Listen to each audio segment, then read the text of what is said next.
Nil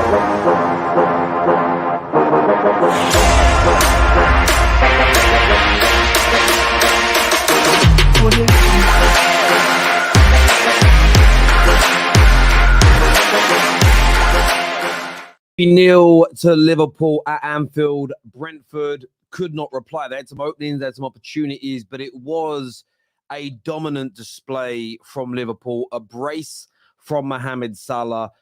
Diego Jota scoring a screamer to really put the game beyond all doubt. 3 points for Liverpool. Joint top of the Premier League. They join Man City, who kick off in about 30 minutes' time against Chelsea. And, of course, Arsenal, who beat Brentford yesterday. Lots of interesting talking points to come out of this game, though. First of all, Van Dijk's levels. This is the man who has been rightfully criticised over the past 18 months for falling short of the world-class standards that he personally set as a centre-back. This man has been compared to some of the greatest to ever do it in the Premier League, and he wasn't performing anywhere near the standard that anybody would expect from him. But it isn't just today. Today is another example of a game where he just shone. He shone as a player. It wasn't just his general defending, his positioning, the way he commanded the box. There were some really good last-ditch tackles. There was one where Matip had to let the Brentford player through because if he clips him, he's going to be sent off. He's already on a yellow card. Van Dijk gets there. A cross that comes in, Mopé is going to head it in on the line. Van Dijk gets there. It was a complete performance from him. Of course, Allison in goal. They were susceptible to the counter-attack for a lot of the game today, Liverpool, and they have been for a couple of seasons now. And Mbomo goes through, it's 0-0 on the clock from a Liverpool corner. And if you don't have a world-class goalkeeper, he scores. And the game could have ended up very, very differently. As we know, it's a cliche, but a lot of cliches are true. Goals change games. And that save from Allison was pivotal to this game. Of course, you've got to shout out Mo Salah. Still, I didn't think it was the busiest game that he's ever had. Steps up, though, and gets another brace.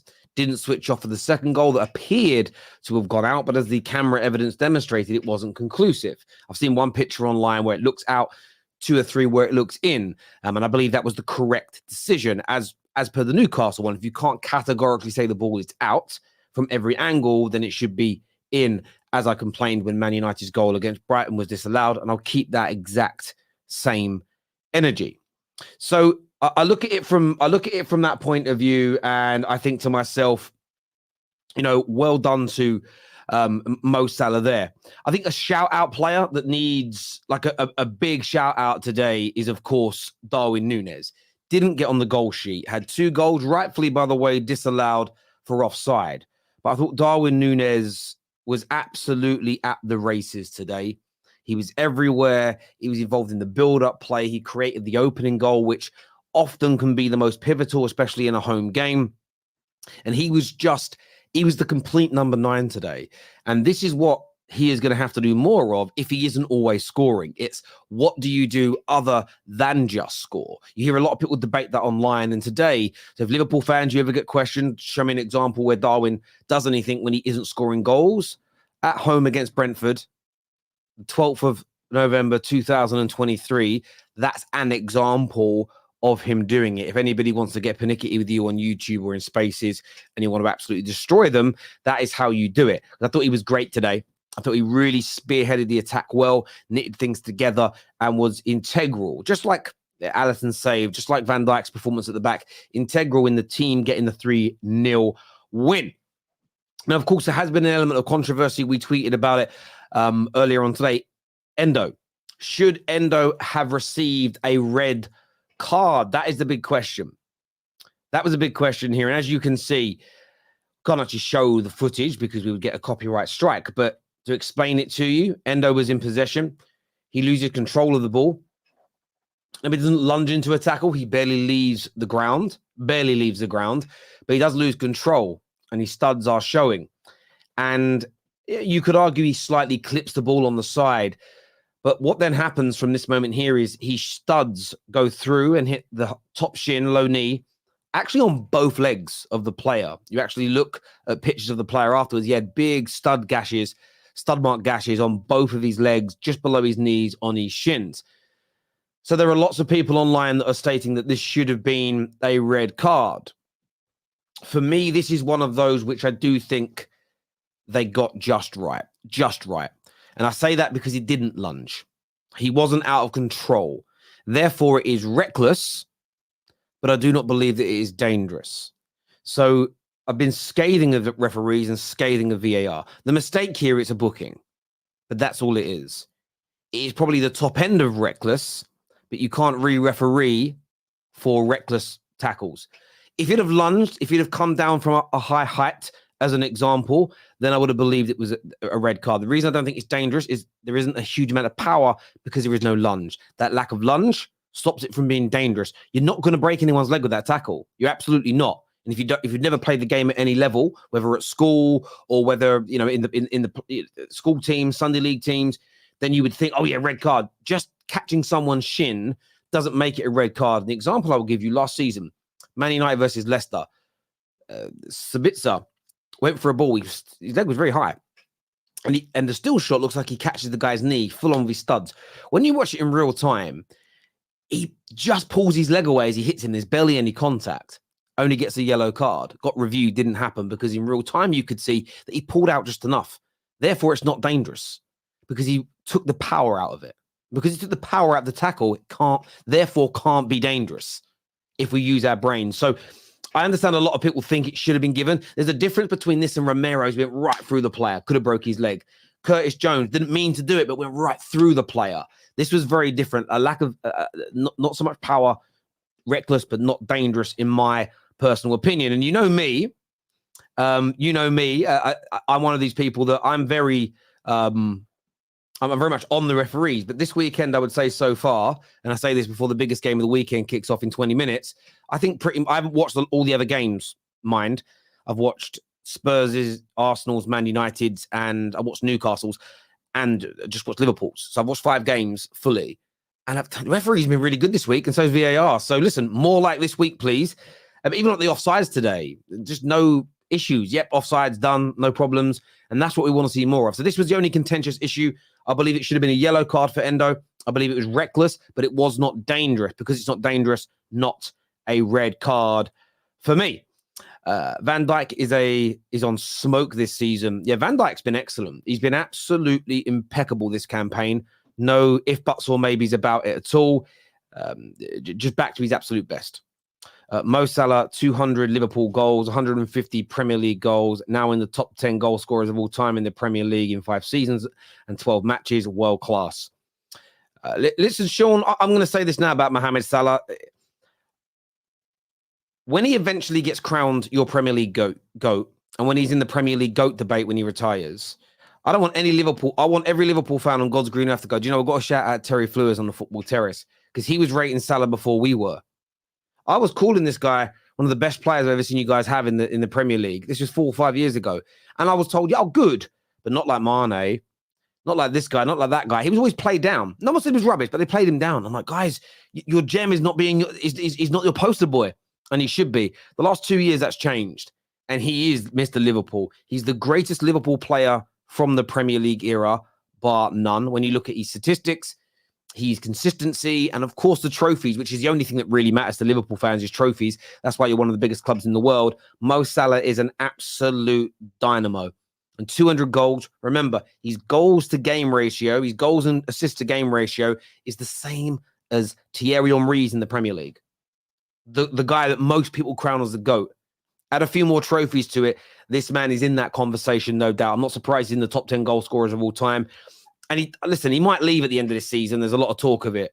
I don't think he should on a footballing level. I understand that the money that he's being offered in Saudi Arabia, with how he spends his money in terms of pumping so much of it into charities and his homeland of Egypt, that may be such an attraction to him.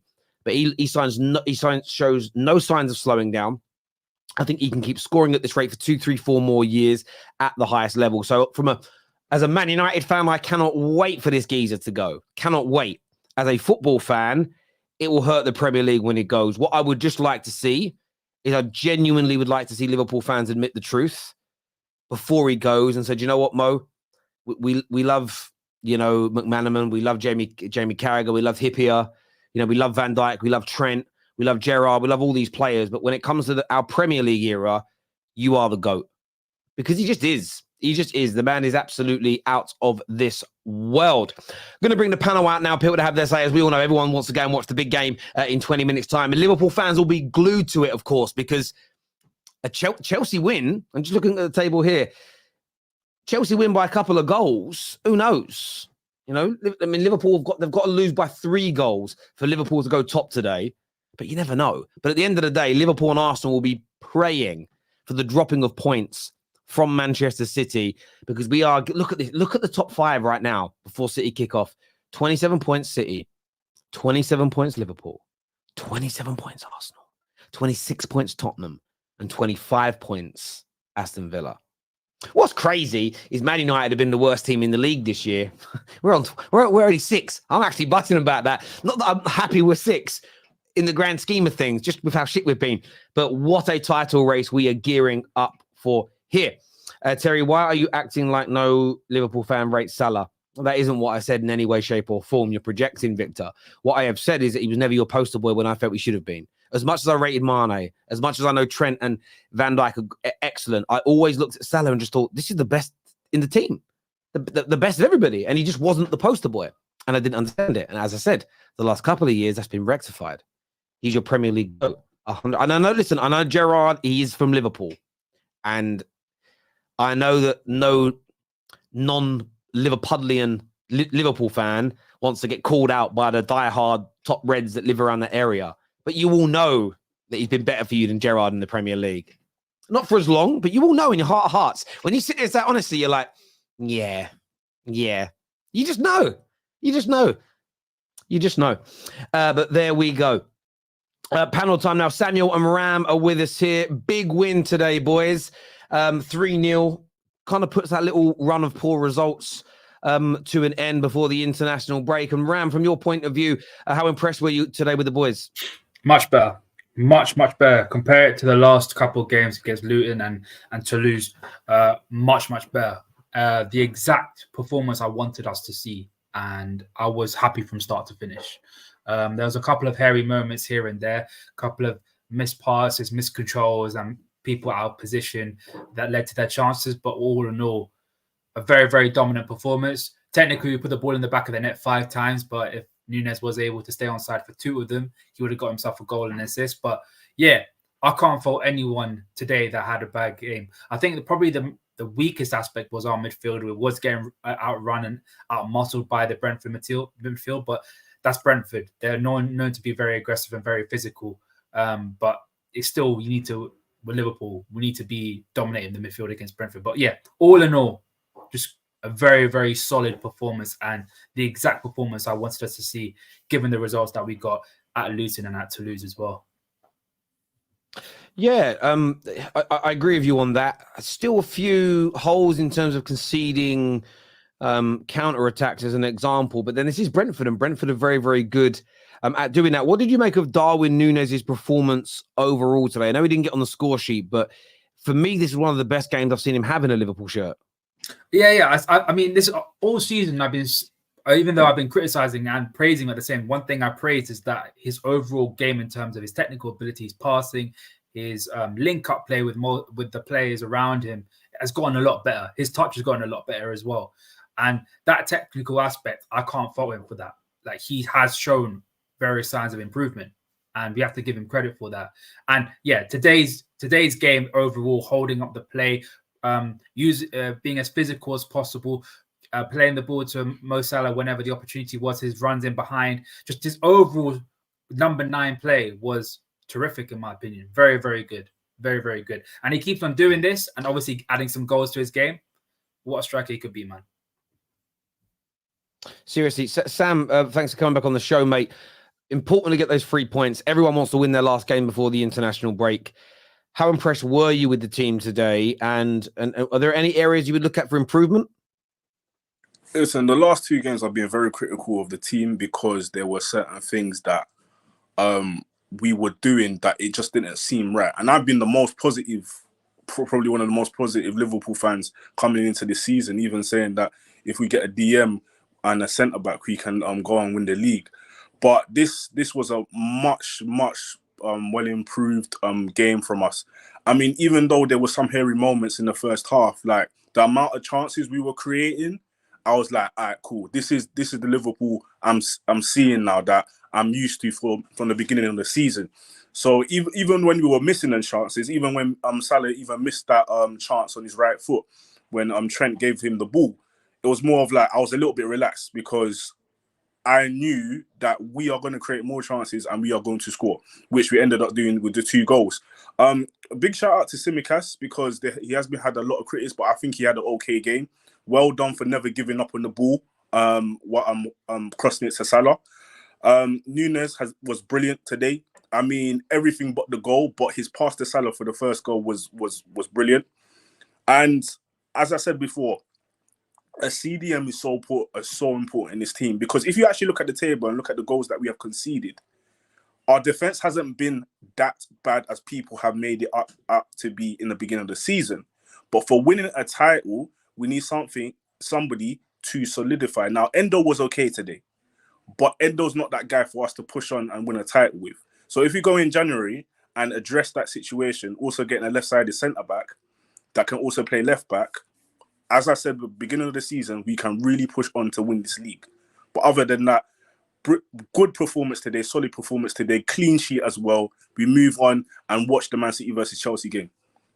Exactly. You can watch that now and relax and enjoy it as a spectacle. I did want to ask you boys, of course, a lot of Brentford fans, including the manager, rival fans, of course, everywhere, stating that Endo should have received a red card. What was your take on this, boys? No. It was a 50-50 and he didn't get the man cleanly. If he was a little bit more reckless, then I would 100% hear it. But he wasn't as reckless as I've seen a lot of 50-50 challenges have been. So, yeah, it was his own fault because he miscontrolled his dribble entirely. So, yeah, he got a little bit lucky with that, but it wasn't a red in my opinion. He pulled out in the last minute kind of thing. Yeah, I think it's interesting because one thing I hate that they show referees, especially on VAR, and they go and check the VAR, is the still image. Now, if you see the still image, you're thinking, "Ooh, here's." You're looking at it. It's worse than what it seems. That's what I'm trying to say. It's worse than what it seems. However, if you look at the actual challenge in real time, it wasn't as bad. Like the power wasn't really there. Now, if you looked at Curtis Jones's and what's his name, Romero, that's it. You look at that in real time, you're saying, "Whoa, that's a red card." Even though maybe Curtis Jones, the intent wasn't there, but you can say, "Okay, red card." Even though Romero didn't mean he got the ball first, but he went straight through. I agree. It's the same as Endo and Rashford's midweek in Europe. When you watch them in real time, yes, the sort of bottom of the shin and ankle been trodden on, but firstly, both were accidental, and secondly, there wasn't enough power to cause any real damage. Therefore, it's not dangerous. And it was more of a swipe than an actual lunge, if you get what I mean. He tried to swipe the ball. It's just a tackle, and they both kind of touch the ball, and then his follow-through hits him. If he lunges and leaves the ground and comes through him, then I think you've got nowhere to go. But as I say, I'd love to be able to come here and say Brentford got robbed and the referees were awful again and Liverpool got lucky. But I'm not going to sit here and just be biased about it. Like, you've got to be honest. And if we're going to call, this is what I would say. If you're going to call out the refs, you're going to slam VAR, you have to be balanced in that approach and say they got it right when they got it right. You can't just make out like everything's wrong all the time, you know? To be fair, the referee performance today was okay. There was only one challenge where I thought, he shouldn't have got a yellow card for that, which was Matip's challenge. I was thinking, wait, how did the player lunged into Matip? it wasn't a foul, but because he gave the foul and they were on a break, even though it wasn't a foul, he had to give the yellow card kind of. That's the only mistake that he did. I think he had a decent game. Yeah. Other than that, the referee performance was fine. Yeah. IFL says, Terry, there's no such thing as accidental. Well, of course there is. Of course there is. Now, it doesn't need to be written into the law book. Well, I'll give you an example. If a player jumps up to win the ball, he has to use his arms. Sometimes they catch each other with their arms, with their elbow. That is an accidental elbow. They are not committing violent conduct by elbowing them. Rashford was trying to shield the ball, wasn't looking at the player, stood on the top of the guy's ankle, accidentally. Therefore, in my personal opinion, because of there's no law about intent to hurt, but there is around when you're taught about the laws of the game. What was your intention when you were putting your foot down? Was it to challenge for the ball? Was it to shield the ball? Did you know somebody was there, as an example? You step backwards and you don't know someone's only treading their leg. That's different from stamping on them. So to say that accidental is not in the law of the game or within the interpretations of the game is a complete fallacy.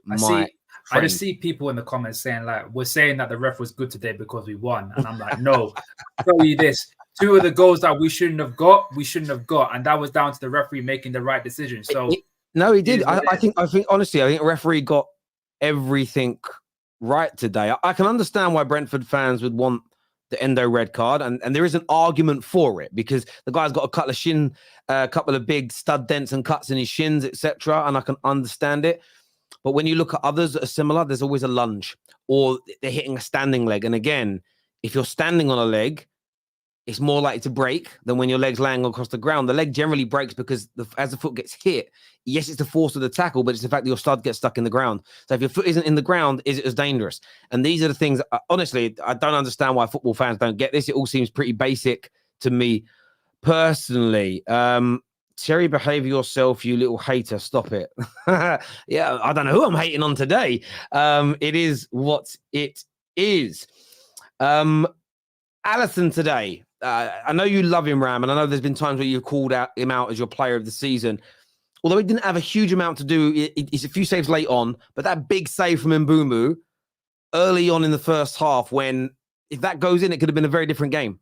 100%. I mean, we've gone. I think me and Samuel can say we're tired of speaking of how good this guy is. I think we're tired of saying he's the best in the world, and he's showing it week in, week out, and he is proving himself to be the best in the world. And again, what he does best is cleaning up for other people's mistakes. And Trent in that position when it was from a corner, he wasn't in the right position. What he does, cleans up other people's mistakes, and that's what you expect from a top class goalkeeper, in my opinion. So yeah, Allison's Allison, man. Distribution wise, really good.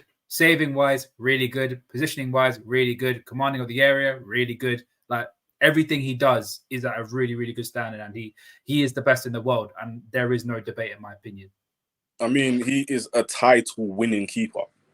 Let's just put it like that. I'll remember last season where he was the standout, but I was a little bit annoyed because the whole team wasn't playing together well. But in this season, where the team is playing very well, and you got a keeper like that, it gives you the assurance that it's kind of like, okay, a guy's gone through a goal, but we got this world beater of a keeper there. And more probably, he will save it. And that as he did with the rumours chance, he saved it.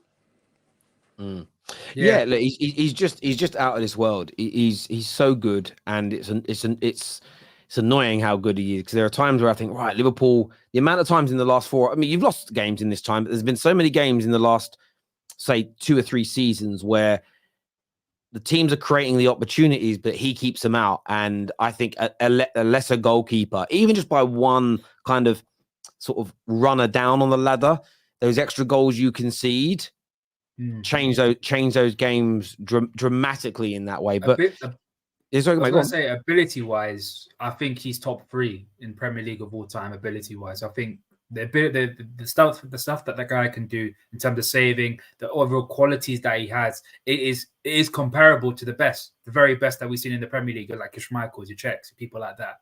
He is ability-wise one of the best Premier League goalkeepers we've seen. And that's he's there. He's in that category. He is. And one thing I don't do is compare modern day goalkeepers to the greats of yesteryear, because they weren't trained as kids or as adults to play out from the back. So I wouldn't go, well, one can play with his feet and Schmeichel or Petr Cech can't. I think it's a completely different era of goalkeepers.